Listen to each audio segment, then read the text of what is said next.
নমস্কার, ন্যাড়াছাদের গপ্পে আপনাদের সবাইকে স্বাগত। আজকে রাতের গপ্পের আসরে আমাদের নিবেদন নরক এক্সপ্রেস। লেখক সৌরীন্দ্রমোহন মুখোপাধ্যায়। মুখ্য ভূমিকায় গল্পের কথক এবং জয়ন্তর ভূমিকায় সব্যসাচী চৌধুরী। এই গপ্পের সূত্রধার আমি, অরিজিৎ রয় চৌধুরী। তাহলে শুরু হচ্ছে আজকে রাতের গপ্প, সৌরীন্দ্রমোহন মুখোপাধ্যায়ের লেখা নরক এক্সপ্রেস।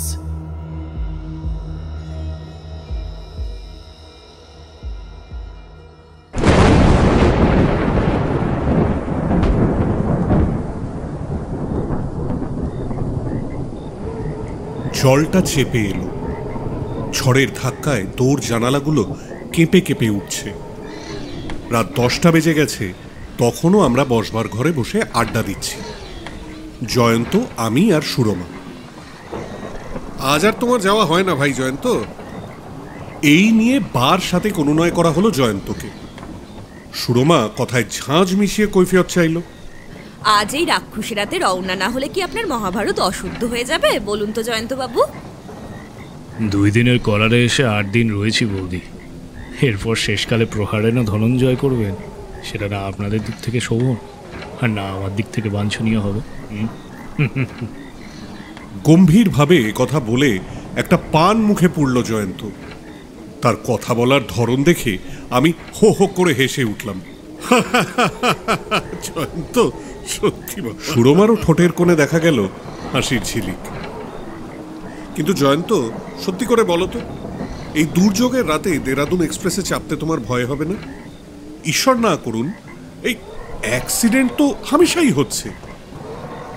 আমার ট্রেনের শেষ বান এইটি। ট্রেন দুর্ঘটনার ভয়ও যদি নিরস্ত না হয়, তবে আর উপায় কি? বন্ধু বই আর তো কিছু নয় যে জোর করে বলবো হবে না যাওয়া। বন্ধু মাত্র, তাও মাঝে কয়েক বছর কোনো খোঁজই রাখিনি ওর। হঠাৎ সেদিন একটা চিঠি এসে হাজির। কে জানে কোথা থেকে আমার ঠিকানা জোগাড় করে নিয়ে জানিয়েছে, তোমার জঙ্গলে 2 দিন কাটিয়ে আসতে চাই, পরশু রওনা হব। আমার এটা জঙ্গলই বটে। ফরেস্ট অফিসার আমি। যে বাংলোতে থাকি তা থেকে স্টেশন অন্তত 1/2 মাইল দূরে।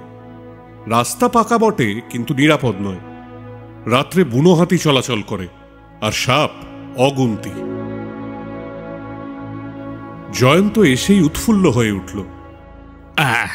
বাস করতে হয় তো এইরকম জায়গাতেই হয়।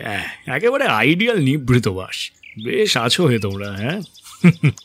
কপতি যথা পাঁথি নিঃসুখে। তা থাকোই না দিন কতক, তুমিও বেশ থাকবে। এই বলেই সুরমাকে ফিরিস্তি দিতে বসে গেলাম। ছাত্র জীবনে ও চায়ে কচামচ চিনি খেত, ডিমের পোঁচ পছন্দ করত না অমলেট, আর ফুলের ভেতর বেল ফুলের বেশি পক্ষপাতী ছিল না রজনীগন্ধার। দেরাদুন এক্সপ্রেসে ভয়? আমার কথা শুনে ঠোঁট বেঁকিয়ে উত্তর দিল জয়ন্ত। নরক এক্সপ্রেসে চড়েও বেঁচে ফিরে এসেছি যখন, পৃথিবীর কোনো ট্রেনের কোনো অ্যাক্সিডেন্টই আমাকে কিচ্ছু করতে পারবে না ভাই। নরক এক্সপ্রেস? সে আবার কি? দুজনেই একসঙ্গে প্রশ্নটা করলাম, সুরমা আর আমি। হাই তুলে দুহাতে একসঙ্গে তুড়ি দিল জয়ন্ত। কথাটা বলেই ফেলেছি তাহলে। এই আমার একটা ব্যারামে দাঁড়ানো দেখছি। যেখানেই যাই এই ছাই নরক এক্সপ্রেসের কথা না বলে আমি পারি নে। এটা হলো ওই অবচেতন অহমিকা। একে দমন আমাকে করতেই হবে, বুঝলে? তা দমন করতে হয় করো, কিন্তু এরপর? আমি পেয়ে বসলাম। এখন তো গল্পটা আমাদের বলো। আশা হলো এই গল্পের নেশায় মেতে উঠলে ট্রেন ধরার নেশা হয়তো ছুটে যাবে। হাত ঘড়িতে সময় দেখল জয়ন্ত, 10:22। দেরাদুন এক্সপ্রেস 11:50। 1.5 ঘন্টা। 1/2 মাইল যেতে এই ঝড় বৃষ্টির দরুন সময় বেশি লাগবে যদিও, তবু 1/2 ঘন্টার বেশি কিছুতেই লাগতে পারে না। 1 ঘন্টা হাতে আছে যখন, নরক এক্সপ্রেসের গল্পটাই দিয়ে যাই তোমায়। বছর 3 হলো লক্ষ্যহীনভাবে আমি ঘুরে বেড়াচ্ছিলাম, যেমন চিরদিন বেড়াই আর কি, মধ্য ভারতের দিকটায়। হঠাৎ একদিন বিকেলবেলায় একটা ছোট্ট স্টেশন প্রথম নজরেই বড় ভালো লেগে গেল আমার। দূরে দূরে নীল পাহাড়, স্টেশনের লাল ঘরগুলি অদ্ভুত সুন্দর দেখাচ্ছিল তাদের সামনে। আম গাছে কোকিল ডাকছে, হরিণ ছুটছে মাঠের ভেতর দিয়ে। ভালো যখন লাগলো সঙ্গে সঙ্গে নেমে পড়লাম আমি গাড়ি থেকে। স্টেশনের নামটা তখনও দেখিনি আমি নামার সঙ্গে সঙ্গে গাড়ি দিল ছেড়ে। আমি ধীরে ধীরে এগিয়ে চললুম ওর রুমের দিকে। ব্যাগটা বিছানাটা কারো জিম্মা করে দিয়ে বেড়াতে বেরোবো আমি। স্টেশনের নাম দেখতে পেলাম বুলন্দ শহর। বুলন্দ শহর কি যেন একটা মনে পড়ে অথচ পড়ে না। এই নামের সঙ্গে জোড়ানো কি যেন একটা কবেকার একটা কাহিনী। রবিবাবুর গল্পে এক বুলন্দ শহরের কথা পড়েছি না, যেখানকার নবাব পুত্রী। কিন্তু না, যে গল্পটা আমার মনের আনাচে কানাচে উঁকি দিচ্ছে অথচ ধরা দিতে চাইছে না, সেটা কোনো নবাব পুত্রীর গল্প তো নয়। তবে তবে কি সেটা? প্ল্যাটফর্ম থেকে নেমে পড়েছি মাঠে, মাঠ পেরিয়ে ঢুকে পড়েছি বনে। রেল লাইন আমার পাশে পাশেই চলেছে। বন তখনও আর্ধেকও পেরোতে পারিনি, একটা নদীর ধারে এসে পড়লাম আমি। সরু নদী, কিন্তু গভীর খুব। এখন গরমের দিনে অবশ্য বেশি জল নেই, মাঝে মাঝে চড়াও বেরিয়েছে, কিন্তু বর্ষাকালে এই নদীতে যে অনেক জল থাকে আর স্রোতও হয় প্রবল, তা আমি দেখেই বুঝতে পারলাম। এই নদীর ওপর মজবুত কংক্রিটের পুল, আর তারই ওপর দিয়ে চলে গিয়েছে রেল লাইন। কিন্তু বাঁয়ে ওটা কি? আর একটা পুল না, একটা কাঠের পুল, মাঝখানে ভাঙা।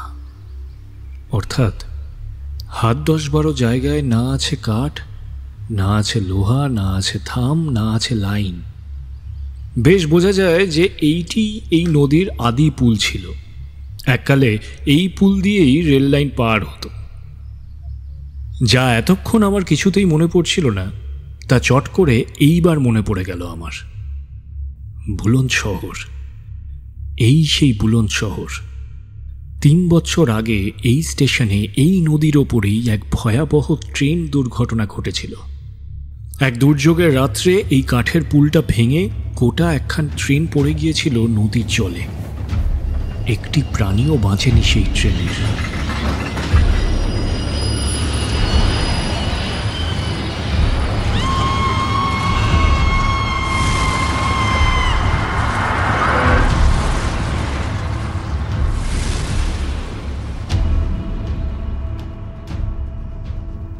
বটে, এই সেই বুলন্দ শহর, আর এই সেই পুল। একটা গোটা ট্রেনের সমস্ত যাত্রী সম্মুখের এই জায়গাটাতে জলে ডুবে মরেছিল। ওই জলে ডোবা রেলগাড়ির কামরায় বন্ধ হয়ে বা তার নিচে চাপা পড়ে তারা মরেছিল। ঠিক ঠিক খাঁচায় বন্ধ ইঁদুর যেইভাবে জলে ডুবে মরে, ঠিক সেইভাবে মরেছিল। মনে পড়ে আমার, মনে পড়ে, আর কল্পনাতে শিউরে চিউরে উঠি আমি। হঠাৎই খেয়াল হলো সন্ধ্যা হয়ে এসেছে। পূব আকাশের ওই জ্যোৎস্না চিকচিক করছে, মস্ত বড় চাঁদ। দ্বাদশী বা ত্রয়োদশী তিথি হবে। রাতে বেড়ানো অভ্যেস আছে আমার। বাঘ ভাল্লুককে বড় একটা কেয়ার করি না। তবু এই পাহাড়ে নদী ভাঙা পুলের কাছে ভর সন্ধ্যাবেলা দাঁড়িয়ে থাকতে গা ছমছম করে উঠল আমার কেমন। জানা জিনিসের চাইতে অজানার ভয় আমাদের হাড়ে মজ্জায় অনেক বেশি করে মেশানো আছে। আমি তাড়াতাড়ি স্টেশনের দিকে পা চালিয়ে দিলাম। ছোট্ট জায়গা, বাজার দোকান নেই বললেই হয়। এক ভুজিয়াওয়ালার দোকানে ডাল রুটির ব্যবস্থা করতেই 2 ঘন্টা কেটে গেল। তারপরে ফিরে এলাম প্ল্যাটফর্মে। স্টেশন মাস্টারকে টিকিটখানা দেখানো দরকার ছিল আমার। মাঝপথে নেমে পড়েছি। এই টিকিটেই বাকি দূরত্বটুকু পাড়ি দেওয়া চলবে তো? হ্যাঁ, চলবে চলবে, একগাল হেসে উত্তর দিলেন তিনি। লোকটিকে মিশুক অমায়িক বলেই ধারণা হলো আমার। আমার হাতে কাজ নেই তো বটেই, তারও কিছু আছে বলে মনে হয় না। অনাহুত একটা টুল অধিকার করে গল্প করা শুরু করা গেল। বললাম, বেশ জায়গাটি আপনাদের। তা যা বলেছেন। মাস্টারমশাই উত্তর করলেন, জায়গাটি এমনিতে বেশ, বুঝছেন, তবে বাঘ ভাল্লুক আছে। আর আর বলে থেমে পড়লেন ভদ্রলোক। এই আর কি কি যেন বলতে বলতে থেমে গেলেন বোধ হচ্ছে। না, ও কিছু নয়। আসলে বছর 3 আগে এইখানটাতে একটা অ্যাক্সিডেন্ট হয়েছিল, বুঝলেন। শুনে থাকবেন নিশ্চয়ই, বেশ বড় রকমের অ্যাক্সিডেন্ট। হ্যাঁ হ্যাঁ, আমি বেশ আগ্রহের সঙ্গে সায় দিলাম। হ্যাঁ, আমি খুব শুনেছি, ওই পুল ভেঙে। স্টেশন মাস্টার বললেন, আরে মশাই, লোকের মাথায় পোকা আছে, জানেন তো, পোকা পোকা। সে ভূত থাক বা না থাক, লোকে ভূতের গল্প করতে বড় ভালোবাসে, বুঝলেন। এমন সময় একটা মালগাড়ি এসে পড়ল। স্টেশন মাস্টার তাড়াতাড়ি বেরিয়ে গেলেন ঘর থেকে। আমাকে একটু যেতে হবে। হ্যাঁ, দেখি দেখি দেখি। ভূতও আছে তাহলে এই ছোট্ট জায়গাটিতে? তা থাকবে বই কি। শত শত লোক পাইকারি হারে একসঙ্গে যেখানে মারা যায়, সেখানে। বেরিয়ে ভুজিয়াওয়ালার দোকানে হাজিরা দিলাম আমি। ডাল রুটি সে পাকিয়ে ফেলেছে, আমিও চোখ কান বুঝে খেয়ে ফেললাম তা। ওয়েটিং রুমে ফিরে এসে একটা বেঞ্চি অধিকার করলাম, শতরঞ্চিটা পেতে কম্বল মাথায় দিয়ে চুপ করে শুয়ে পড়লাম আরাম করে। রাত 1টায় আমার ট্রেন। ঘুম যদি ঠিক সময় ভাঙে তাহলে ধরবো সেটা, আর যদি না ভাঙে কুছ পরোয়া নেই, কাল সকালে যে ট্রেন পাবো সেটাতেই উঠে পড়ব। রাত 1টার গাড়ি আমাকে যে ধরতেই হবে এমন মাথার দিব্যি আমাকে কেউ দেয়নি। দেহ ক্লান্ত, কিন্তু ঘুম বড় সহজে আসে না। এটা ওটা সেটা নানা রকম চিন্তা মাথায়। কলকাতার মেসে এক বামুন ঠাকুর ছিল, সে অরহরকা ডাইল রাঁধত। চমৎকার সে রান্না। আজকের এই ভুজাওয়ালার ডাইল তার কাছে কিছুই না। মেসের সেই বামুন ঠাকুর দাঙ্গার সময় খুন হয়। ভূত হয়ে সে সারা রাত রান্নাঘরে হাঁড়ি করা ঘটঘট করত। ট্রেন ভর্তি যে লোকগুলো 3 বছর আগে এখানে নদীর জলে ডুবে মরেছে, তাদের মধ্যে মেসের ঠাকুর কেউ ছিল কিনা কে বলবে এবার। কিন্তু এত লোক ওয়েটিং রুমে ঢুকলো কেন, আর কখনই বা ঢুকলো? একটু বোধহয় তন্দ্রা এসে গিয়েছিল আমার এর ভেতরে। এরই মধ্যে যেন গিস গিস করছে লোক একেবারে। চুপি চুপি ঘুরে বেড়াচ্ছে তারা, ফিসফাস কথা কইছে পরস্পরের সঙ্গে। এরা যাবে কোন ট্রেনে? রাত 1টার সেই ট্রেনে। তবে যে ভীষণ ভিড় হবে দেখছি। চোখ মেলে লোকগুলোর দিকে চেয়ে দেখবার উৎসাহ আর হলো না আমার। চৈতন্য হারিয়ে ফেললাম ঘুমের কোলে।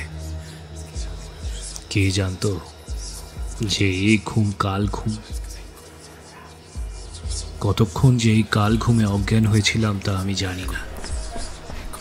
হঠাৎই ঘুম ভাঙল একটা অস্পষ্ট কোলাহলে। ঘর ভরা লোক দুদ্দার করে ছুটে চলেছে, ট্রেনে উঠবার জন্য নাকি। উঠে বসে বাইরের দিকে তাকিয়ে দেখি তাই বটে, গাড়ি এসে গিয়েছে, দাঁড়িয়ে রয়েছে প্ল্যাটফর্মের পাশে। খুব সময় মতন ঘুমটা ভেঙেছে। তাড়াতাড়ি বিছানাটা গুটিয়ে বগলে তুললাম, ব্যাগটা হাতে নিয়ে সম্মুখেই যে কামরাটা চোখে পড়লো তাতে উঠে পড়লাম। আলোয় আলো সারা গাড়ি, জানালায় জানালায় অগুন্তি মানুষের মাথা, হাঁক ডাক। কেউ চাওয়ালাকে ডাকছে, কেউ চাইছে গরম দুধ, কেউ বা দেশলাই কাঠি, কেউ বা বিড়ি। গাড়িতে উঠে বসে পড়লাম একটা খোলা জানালার পাশে। হঠাৎই বুকের ভেতরটা কেমন ঝেঁত করে উঠল। কেন তা কে জানে। হয়তো কেন নিশ্চয়ই তাই। প্ল্যাটফর্মটা, স্টেশন ঘরটা জনপ্রাণী শূন্য। একটা আলো পর্যন্ত কোথাও নেই। গাড়িতে কামরায় আলো ঝলক দিচ্ছিল, তাই আগে লক্ষ্য করিনি যে স্টেশনের আলোর অভাব। কি রকম দূরপাল্লার একটা এক্সপ্রেস ট্রেন এসে স্টেশনে দাঁড়িয়েছে, স্টেশনে আলো নেই, মানুষ নেই, কিন্তু ট্রেন স্টেশনে এসে ঢুকলো কি করে? সিগন্যাল না পেলে এখন ট্রেন ছাড়বেই বা কেমন করে? স্টেশন মাস্টারকে তো কোথাও দেখছি না, স্টেশনের ঘরটাই তো বন্ধ। কিন্তু গাড়ি ছাড়লো ঠিকই। কেউ ঘন্টা বাজালো না, কেউ নিশান দেখালো না, কিন্তু গাড়ি ছাড়লো।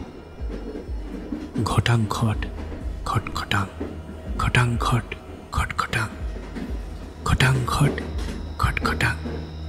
এই শব্দে তুলতে তুলতে স্টেশনের এলাকা ছেড়ে বেরিয়ে পড়ল গাড়ি। হাতঘড়ির দিকে দইবাতি চোখটা পড়েছিল আমার। চমকে উঠলাম। রাত মোটে 12টা। আমার এক্সপ্রেস গাড়ি তো রাত 1টায় আসার কথা। এ তবে কোন ট্রেন? কোথায় উঠলাম? যা, কোথায় গিয়ে পড়বো এবার কে জানে। এমন রাগ হলো স্টেশন মাস্টারটার উপরে। লোকটা কিনা আমাকে অম্লান বদলে বলে দিল যে রাত 1টার আগে কোনো গাড়ি নেই। গাড়ি যদি নাই থাকে তবে এটা কি? পাশের এক ভদ্রলোককে আমি জিজ্ঞাসা করলাম, ও মশাই, বিদেশি লোক, আমি না জেনে উঠে পড়েছি, এই গাড়িটা কোথায় যাবে বলুন তো? লোকটা একবার তাকিয়ে দেখলো আমার পানে, কিন্তু জবাব কিছু দিল না। লোকটা কি কালা নাকি? অন্য পাশে ছিল এক পাতলুন পরা পার্সি লোক। তাকেও জিজ্ঞেস করলুম একই প্রশ্ন। না, জবাব এও দিল না। রেগে গেলাম এবার রীতিমতন স্টেশন মাস্টারের ওপর, এই সহযাত্রীদের ওপর, বিশ্ব ব্রহ্মাণ্ডের ওপরে। এরা আমাকে উজবুক বানিয়ে ছেড়েছে। গোল্লায় যাও সব। রেগে বাইরের দিকে তাকিয়ে রইলাম আমি। হঠাৎ খেয়াল হলো রাতটা বড় অন্ধকার ঠেকছে। চাঁদটা গেল কোথায়? সেই যে সন্ধ্যাবেলাতে দেখেছিলাম, অত বড় সোনার থালার মতন ত্রয়োদশীর চাঁদ সারা পৃথিবীকে আলোয় উজ্জ্বল করে তুলেছে। সে চাঁদ আমার গেল কোথায়? রাত মোটে 12টা। ত্রয়োদশীর চাঁদ তো এক্ষুনি অস্ত যেতে পারে না। তবে কি মেঘে ঢেকে ফেলেছে? ও তাই বলো, জমাট মেঘ সারা আকাশে, কালো, নিকশ কালো চারিদিকে। এই যা, বিদ্যুৎ চমকালো যে। শুধু বিদ্যুৎ? কড়কড় করে বাজ ডেকে উঠল। আকাশের এ মাথা থেকে ও মাথা পর্যন্ত তাড়িয়ে ডাকতে ডাকতে ছুটল। কড়কড় কড়াত। কোথায় ছিল ঝড় আর কোথায় ছিল বৃষ্টি? 2 মিনিটের ভেতর প্রলয় দুর্যোগ শুরু হয়ে গেল। জানালা বন্ধ করে বসলাম আমি সাবধানে। সহযাত্রীরা যেন ক্ষেপে উঠেছে ততক্ষণ। ডাক ছেড়ে কাঁদছে, ওর গলা জড়িয়ে ধরছে, কপাল চাপড়াচ্ছে, যেন ভয়ে আর নুইড আসছে। 2-1 জিজ্ঞাসা করলাম, क्या हुआ, रोता का है? আর তুফান বরখা কবি দেখা নেই ক্যা? কে কার কথা শুনে? আমার দিকে কানই দিল না কেউ। সমানে কাঁদতে থাকলো বাপ দাদার নাম করে। বিরক্ত হয়ে শেষে জানলা খুললাম। ঝড় বাদলের ঝাপটা বরং সহ্য হবে, কিন্তু এদের পাগলামি যে অসহ্য। জানালা খুলে ফেললাম। সেই মুহূর্তে একটা বিদ্যুতের চমক, আর চোখের পলকে যা দেখলাম তাতে আমার বুকের রক্ত হিম হয়ে গেল। নদীর ধারে এসে পড়েছি আমরা, আর ডাইনে ওই কংক্রিটের পুল, বাঁয়ে সেই ভাঙা কাঠের পুল।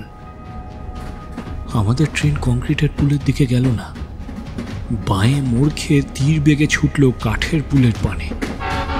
আমি চেঁচিয়ে উঠলাম।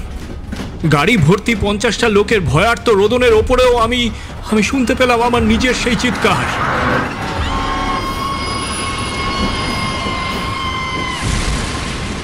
আমি দিকবিদিক জ্ঞান হারিয়ে খোলা জানালা দিয়ে লাফ দিলাম বাইরে। গায়ের সমস্ত শক্তি একত্র করে আমি লাফ দিলাম। কিসের ভেতরে যে লাফ দিচ্ছি তা না দেখেই আমি দিলাম লাফ। তারপর কি হলো জানি না, আমি কিচ্ছু জানি না। জ্ঞান যখন হলো আমি তখন নবীনগড়ের হাসপাতালে। হাসতে পৃষ্ঠে ব্যান্ডেজ বাঁধা। আমি শুনলাম যে সকালবেলায় কারা নাকি আমাকে নদীর চড়ায় অজ্ঞান আর আহত অবস্থায় পড়ে থাকতে দেখে স্টেশনে নিয়ে যায়। স্টেশন মাস্টার আমাকে পাঠান হাসপাতালে। লোকটি ভালো, একদিন আমাকে দেখতেও এলেন হাসপাতালে। কথায় কথায় তার মুখে শুনলাম সব। ওই ট্রেনটা আসলে ট্রেনই নয়, ট্রেনের ভূত। ওখানকার লোকে ওর নাম দিয়েছে নরক এক্সপ্রেস। 3 বছর আগে সেই মারাত্মক দুর্ঘটনায় যে ট্রেনটা নদীতে উল্টে পড়ে গিয়েছিল, সে এখনও রোজ রাতে একবার বুলন্দ শহরের পাশ দিয়ে পুলের পানে ছোটে, আর রোজ রাতে একবার করে ঝাঁপ খায় নদীর জলে। আমার পরাত মন্দ যে আমি সেই ট্রেনে উঠে পড়েছিলাম।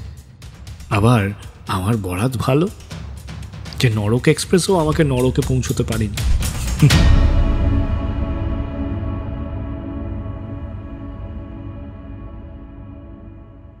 গল্প শেষ হলো। সুরমা চুপ, আমিও চুপ। হঠাৎ জয়ন্ত গা ঝাড়া দিয়ে উঠে দাঁড়ালে। এবার বেরোতে হয়, নইলে যার গাড়ি পাবো না।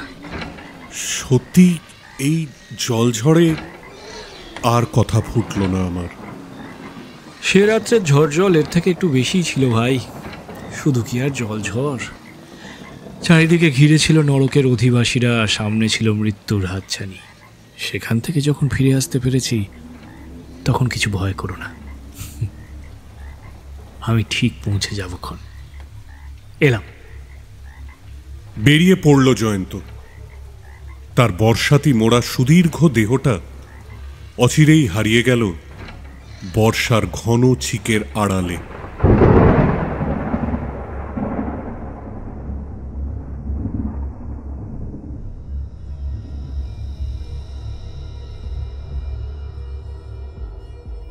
এতক্ষণ ধরে আপনারা শুনছিলেন সৌরীন্দ্রমোহন মুখোপাধ্যায়ের লেখা আজকের গল্প নরক এক্সপ্রেস।